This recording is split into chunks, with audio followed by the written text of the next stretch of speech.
Hello, I'm Osama Mehani. I want to present the data cleaning process that I undertook for my census dataset. It comprises 4 phases: correcting data type, filling missing value, removing wrong data, and finally rechecking data frame information. Let's dive into the data cleaning step. First, you have to import essential library and read the CSV file and get some information about the null values and the data types.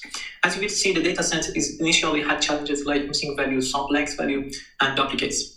Also, I've defined some constants like minimum age for having a religion or minimum age to be had, and some list for use throughout the process. It should be mentioned that I have tried to generalize the corrections so that they can be worked on almost any similar dataset. Phase 1, correcting data type. In this part, I converted the house number from int 64 to int 32 due to reducing memory usage. I also converted the age column data type to int 32 because some entries were floats, which is unsuitable for age. Phase 2, fill missing value. First, I checked column that didn't have any null value for existing blank value, like house number, street, first name, age, and occupation. I also examined the relationship to head values for any blank or incorrect entries. Surname. By checking the surname column for blank value, I found an individual without a surname. I tried to find his surname according to the household member's surname, ignoring lodger or visitor for a greater accuracy. If there were no family member, they were assigned unknown value as I had defined.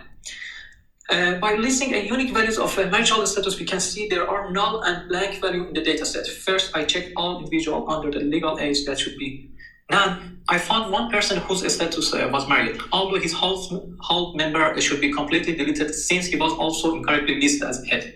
I will do it in the last step of cloning and just set all of underage individuals' marital status to not applicable for now. After that, I recheck the null value to ensure not any null value remained. The next challenge was to find and fill blank values. Based on the frequency of marital status at that specific age, I filled in blank randomly to more closely match natural distribution. If there were no individual at a certain age, it randomly selected from all marital status, considering their frequency. Finally, we can view a summary of the updated marital status.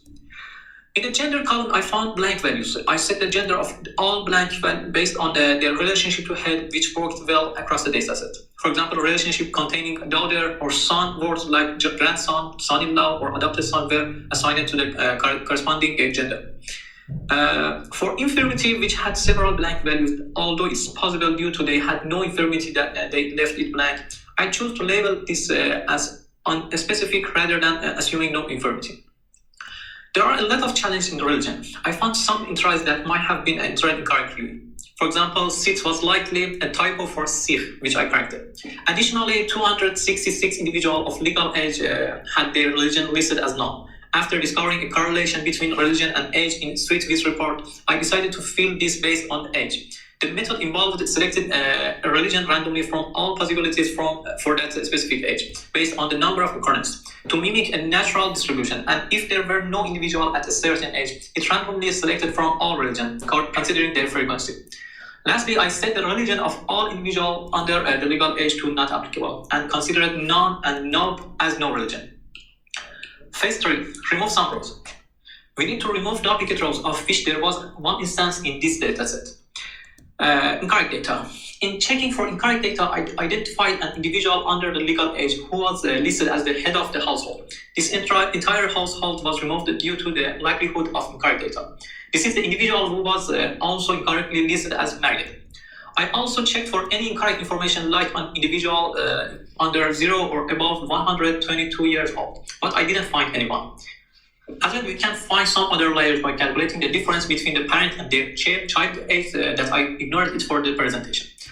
Recheck data frame. In the last step, we should recheck the data frame information to have no null and all columns must have appropriate data type. Analysis and insight. By looking at different charts, we can find out important things that help us make better choices for the town.